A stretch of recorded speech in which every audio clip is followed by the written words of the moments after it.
Hey guys, welcome back हो गया है चैनल पर। बात करेंगे हम सिद्धार्थ कनन की इस वाली पॉडकास्ट के बारे में जो उसने वैष्णवी के साथ ली है। इस पॉडकास्ट का जिक्र हुआ था रेडिट पर, और रेडिट पर वहाँ पर एक पोस्ट लगाई गई कि भाई इस वाली पॉडकास्ट को मास रिपोर्टिंग करो।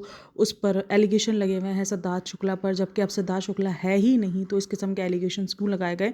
और बहुत सारी बातें जो हैं वो उस पॉडकास्ट के लिए इस पॉडकास्ट से रिलेटेड की गई हैं। खास करके सिद्धार्थ कनन को बहुत ज़्यादा कॉल आउट किया गया कि वो इस किस्म की बातें करता है, वो इस किस्म के घुमा भरा के हार्श क्वेश्चंस करता है ताकि कंट्रोवर्सी बने और कंट्रोवर्सी दिखाए। अच्छा, इसके टाइटल भी ही अगर आप देख लो, इसमें बहुत बड़ा जो थंबनेल है वो तो बहुत ही बड़ा है कि भाई जो वैष्णवी ने ये क्लेम किया है, क्लेम क्या ये बोला है कि भाई जो मेरी मॉम थी वो खुद भी जो है वो खुद को मतलब ख़त्म करना चाहती थी, और हमें भी जो है वो ख़त्म करना चाहती थी, मुझे मेरी बहन को। एक ये इसने पूरा थंबनेल बनाया। देन जो टाइटल लगाया है वो वैष्णवी का टाइटल लगाया है, लेकिन उसमें नाम जो है वो सिद्धार्थ शुक्ला का लिया गया है।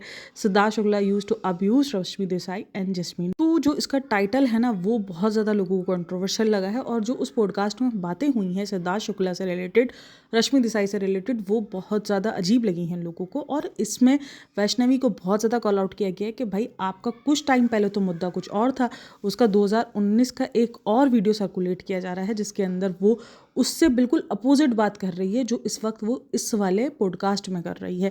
तो लोगों का मानना यह है कि सिद्धार्थ शुक्ला के नाम पर व्यूज़ हासिल करने की ट्राई की जा रही है, क्योंकि अब वो बंदा है नहीं अपने आप को डिफेंड करने के लिए, तो इसलिए आप कुछ भी बोलोगे तो कुछ भी कोई भी एक्सेप्ट कर लेगा। और वहाँ पर लोग कमेंट सेक्शन में भी लिख रहे हैं कि जो उसके ब्लाइंड फॉलोवर्स होंगे वो एक्सेप्ट ही नहीं करेंगे सिद्धार्थ शुक्ला की इस इमेज को। ये मतलब लोगों का कुछ कहने का ये है कि जो सिद्धार्थ शुक्ला की जो इमेज है वो बहुत अच्छी बनी हुई है, जबकि हम सबको पता है सिद्धार्थ शुक्ला भले ठीक है, उसकी डेथ के बाद उसको बहुत सारे लोगों ने सराहा है, बहुत सारी जो है वो उसकी अच्छी चीज़ों को भी लोग कॉल आउट करते हैं, बात करते हैं। बट उस टाइम पर अगर आपको याद हो, या अब भी जब भी कभी भी उस सीज़न के बारे में बात होती है, सीज़न 13 के बारे में, तो सिद्धार्थ शुक्ला के उस एरोगेंट बिहेवियर को, और अगर आप देखो ये जो भी उसने एंग्री मैन वाला जो भी उसने एक उधारा हुआ था रूप, तो उस चीज़ पर बात होती है और लोगों ने उस चीज़ पर बहुत बार उसको कॉल आउट भी किया है। लेकिन वो चीज़ें हैं, लेकिन ये एक नया एलिगेशन जो इधर लगाया गया है, जबकि इससे पहले जब उसने इंटरव्यू दिए थे, या तो आप उस टाइम पर नहीं बोल पा रहे थे क्योंकि आपको पता है कि वो बंदा उस वक्त मौजूद था बाहर निकल के, या तो आपको डर था कि भाई वो बाहर निकल के रिप्लाई भी करेगा, वो क्वेश्चन बैक भी करेगा। लेकिन क्योंकि अब पता है कि अब तो है ही नहीं वो बंदा, मतलब अब कोई कौन ही साथ देगा उस बंदे का, कोई भी नहीं देगा। लोगों को लगता है कि भाई शहनाज देगी, बट शहनाज भी नहीं देगी, शहनाज भी इस चीज़ पर क्यों कॉल आउट करेगी। तो जो सिद्धार्थ के जो फैंस हैं वो ही इस चीज़ को बहुत ज़्यादा मतलब कि एक्सट्रीम लेवल पे ले रहे हैं, और ये कह रहे हैं कि भाई इसको जितना हो उसको रिपोर्ट करो और इस वीडियो को हटाओ, ये सिद्धार्थ की इमेज ख़राब करने के लिए है। अब वो बंदा नहीं है, मुझे भी लगता है देखो जो बंदा इस दुनिया में नहीं है उस पर एलिगेशन लगाना और वो उस पर ये बात करना, जबकि वो उस चीज़ के लिए है ही नहीं मौजूद, वो अपनी सफाई के लिए मौजूद ही नहीं है। अच्छा, वैष्णवी कौन थी? वैष्णवी दिल से दिल तक में सिद्धार्थ के साथ उन्होंने काम किया हुआ था। तो सिद्धार्थ के साथ, रश्मि के साथ और जैस्मीन के साथ, इन्होंने तीनों के साथ ही काम किया हुआ था। और उस टाइम पर भी जब इन्होंने 2019 में एक इंटरव्यू दिया था तो उन्होंने कहा था कि हाँ, सिद्धार्थ का एक इमेज है एंग्री मैन वाला, उसका हम सब ने ये रूप देखा है, लेकिन उसने कभी भी रश्मि देसाई के साथ कोई बदतमीजी यानी कोई अब्यूज़ नहीं किया, कोई गालम गलोच नहीं की, इस तरीके का उसने स्टेटमेंट भी पास किया था। उन्होंने एक और चीज़ भी कही थी कि जब पहले रश्मि देसाई और सिद्धार्थ की बहुत अच्छी दोस्ती थी, उसके बाद जब जैस्मीन की एंट्री हुई तो उसके बाद फिर इन दोनों की दोस्ती खत्म हो गई, जैस्मीन से बॉन्ड हो गया। और फिर जैस्मीन से एक टाइम ऐसा भी आया था जब दोबारा सिद्धार्थ और रश्मि की दोस्ती हुई थी तो जैस्मीन को साइडलाइन कर दिया गया था। तो ये उनका वो पॉडकास्ट था जिसमें उन्होंने बात कही थी, और उन्होंने ये भी कहा था कि जो हम इसका रूप इधर देख रहे हैं, मतलब जो रूप हम इधर देख रहे हैं ना इसका बिग बॉस में, वो रूप हमने कभी सेट पे नहीं देखा। मतलब सेट पर वो इतनी बदतमीजी नहीं करता था। हाँ, वो एंग्री यंग मैन था, वो मूडी था, वो अपने हिसाब से बात करता था, वो अपने हिसाब से मजाक मस्ती करता था, वो अपने हिसाब से जीता था। लेकिन इस तरीके का रूप हमने कभी भी इसका नहीं देखा है जो हमने बिग बॉस में देखा था। और आज वो आकर बिल्कुल इससे अपोजिट किस्म का जो है वो स्टेटमेंट दे रही है इस पॉडकास्ट में। अच्छा, इस पॉडकास्ट में ना सबसे पहले ही एक कमेंट शो हो रहा है जिसके अंदर लोग ये कह रहे हैं कि पीपल जो है, जो लोग हैं वो बिल्कुल एक्सेप्ट नहीं करेंगे सिद्धार्थ के इस रियल फेस को, क्योंकि लोगों को लग रहा है कि भाई जो मर चुका है उसके बारे में बात नहीं होनी चाहिए। लेकिन आप इस सच्चाई को नहीं बदल सकते जो उसने अपने जीते जी किया है। तो उसके लिए उसने कहा है कि भाई मैम आप बहुत ज़्यादा मतलब आप इस फैक्ट्स को लेकर आ रही हो, ये बहुत बड़ी बात है। बात ये है कि चलो ठीक है, जो उसने अपनी ज़िंदगी में किया गाय बगाए उन सब चीज़ों पर जिक्र होता रहता है, लेकिन उस बंदी ने जिस तरीके से अपने ओपिनियंस चेंज किए हैं, मतलब वो पहले कुछ और बोल रही थी और अब कुछ और बोल रही है, ज़्यादातर लोगों को यही है कि ये चीज़ पहले क्यों नहीं कॉल आउट की गई या पहले क्यों नहीं बोला जब वो था उस दुनिया में।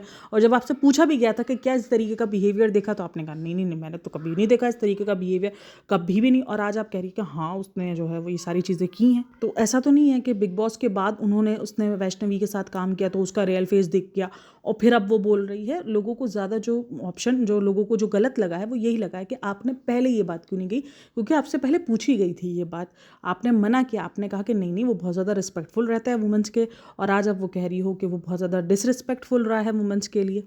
अच्छा, इन्होंने ये जो स्टेटमेंट दिया ना, इसके लिए सिद्धार्थ कनन को भी बहुत ज़्यादा बातें सुनने को मिली है कि ये भाई तो हर वक्त ऐसा कुछ ना कुछ चाहते ही हैं ताकि इनकी वीडियोस चले, इनको व्यूज़ चाहिए होते। क्योंकि अक्सर ना वो दीपिका से रिलेटेड भी, अगर सिद्धार्थ की पॉडकास्ट देखो तो वो दीपिका से रिलेटेड भी रहती हैं।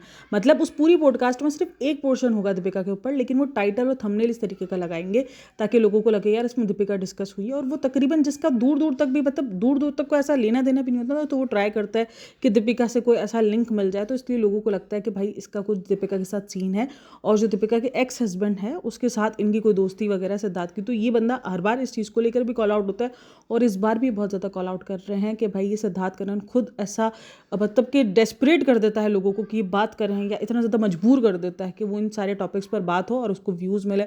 तो भाई वो व्यूज़ के लिए ही काम कर रहा है, तो वो तो यही करेगा। लेकिन जो सामने जो बातें कर रहा है उसको याद होना चाहिए कि उसने 6 साल पहले क्या बात की हुई है। तो सिद्धार्थ कनन को भी इस बात पे बहुत ज़्यादा कॉल आउट किया गया कि आप एक मरे हुए बंदे को क्यों यूज़ कर रहे हो अपनी टीआरपी के लिए, आपको ऐसे क्वेश्चंस करने ही नहीं चाहिए थे। और इस चीज़ पे सिद्धार्थ को भी बहुत ज़्यादा कॉल आउट किया जा रहा है। अच्छा, तो उनकी जो पूरा का पूरा कॉन्वर्सेशन रही, उस कॉन्वर्सेशन में नाम नहीं लिया गया सिद्धार्थ शुक्ला का, लेकिन हाँ बातों में जाहिर सी बात है सबको समझ में आ गया था कि वो उस ड्रामे की बात हो रही है। तो वहाँ पर उन्होंने कहा कि भाई ये जो सारी चीज़ें होती थी वो इफेक्ट करती थी चीज़ें, मतलब मुझे ऐसा लगता है कि भाई आपकी पर्सनल लाइफ अलग होनी चाहिए, प्रोफेशनल अलग होनी चाहिए। और एक तरीके से इधर ये भी एक और एलिगेशन भी लगा कि वो इतना कुछ सच टाइम नहीं देता था, मतलब प्रोफेशनल वो थोड़ा सा नहीं था। मतलब उसने बोला कि 12-13 घंटे की ड्यूटी होती थी, बट लेकिन वो थोड़ा, जैसे वो कह रहे हैं ना, वो कुछ बोलना भी चाह रही थी, नहीं भी बोलना चाह रही थी। तो इस तरीके को उन्होंने बातें की, और उन्होंने फिर ये कहा कि भाई ऐसे वर्ड्स वो यूज़ करता था जो कि नहीं होने चाहिए थे, लेकिन वो हंसते थे तो इसलिए फिर हम बोलते थे कि भाई हम क्यों इंटरफेयर करें। तो ये इन्होंने स्टेटमेंट दिया। देखो ये चीज़ें सिद्धार्थ के ऊपर पहले भी एलिगेशंस लग चुके हैं, ऐसा नहीं कि नहीं लगे हैं सिद्धार्थ पर एलिगेशन। सिद्धार्थ पर बहुत कुछ हो चुका है। बिग बॉस 13 उस सारी चीज़ों की आपको पता है कि एक तरीके से याद है, और सबके पास मेमोरीज़ है कि जिस तरीके से सिद्धार्थ शुक्ला और रश्मि देसाई उन सब की लड़ाई झगड़े हुए हैं। तो वो सारी चीज़ें हैं। और गैंगअप वाली बात उन्होंने अगेन रिपीट की कि कभी उसकी दोस्ती हो जाती थी, कभी ये दोनों अलग साइड कर देते थे। तो ये सब कुछ हुआ है और इन्होंने कहा है। लेकिन दरअसल अब लोगों को ये लग रहा है कि भाई इनके स्टेटमेंट्स क्यों चेंज हुए हैं। जब उनसे पहले पूछा गया था तो उन्होंने कहा था नहीं, कभी भी ऐसा सिद्धार्थ शुक्ला ने नहीं कहा, किसी भी ऐसी कोई ऐसा वर्ड्स यूज़ नहीं किया जो किसी वुमेन के लिए डिसरिस्पेक्ट हो। लो कभी उसने किसी वुमेन की डिसरिस्पेक्ट नहीं की है। तो आज आपने सडनली इस मतलब ये जो भी आपका स्टेटमेंट है उसको चेंज क्यों किया। तो लोगों को उस स्टेटमेंट चेंज करने से मसला हुआ, और फिर लोगों को ज़्यादा मसला इसलिए हुआ कि सिद्धार्थ शुक्ला को क्यों डिस्कस किया गया।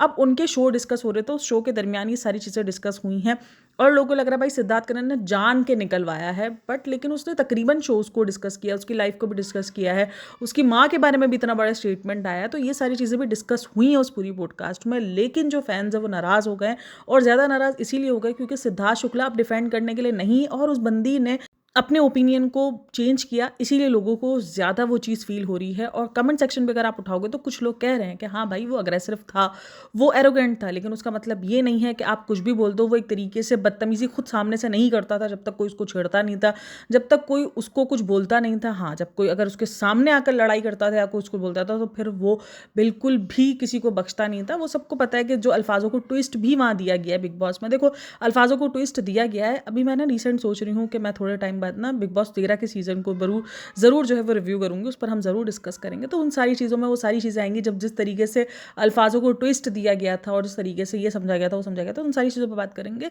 तो ये सारी चीज़ें हुई हैं, एरोगेंट था, लेकिन ये बात लोगों को लगती है, और बहुत सारे लोग इस बात से एग्री कर रहे थे कि उसको जब तक छेड़ा नहीं जाता था तब तक वो बदतमीजी नहीं करता था। तो इसलिए लोगों को उस टाइम पे भी फील हो रहा है कि जो सेट वाली भी सिचुएशन होगी, जब तक उसको उस चीज़ के लिए प्रोवोक नहीं किया गया होगा तो वो फिर तब तक नहीं बोला होगा। लेकिन देखो मुझे ऐसा लगता है कि प्रोवोक करे या ना करे, यह आपके ऊपर होता है कि आप किस तरीके से किसको क्या रिस्पॉन्ड कर रहे हो। तो बहरहाल ये सारी चीज़ें हैं। अगर आप लोग इन सब में क्या कहना है मुझे लाजमी बताइएगा, क्योंकि मुझे भी ऐसा लगा कि जो इंसान अब इस दुनिया में नहीं है तो तो उसके लिए एक लेडी का स्टेटमेंट चेंज करके देना वो कहीं ना कहीं काबिल कबूल लोगों को नहीं लग रहा है, और मुझे भी लग रहा है कि नहीं होना चाहिए, क्योंकि अब वो बंदा नहीं है डिफेंड करने को। उस वक्त था तो आप डर रही थी, और आज वो बंदा नहीं है तो आप बड़े खुल के बोल रही हो, तो इसी चीज़ से लोगों को तकलीफ हुई है। आप लोगों का इन सब में क्या कहना है मुझे लाजमी बताइएगा। बाकी वीडियो अच्छी लगी तो like share and subscribe my channel. अपना बहुत सारा ख्याल रखना, मिलते हैं नेक्स्ट वीडियो में, तब तक के लिए टेक केयर, बाय बाय, अल्लाह हाफिज़।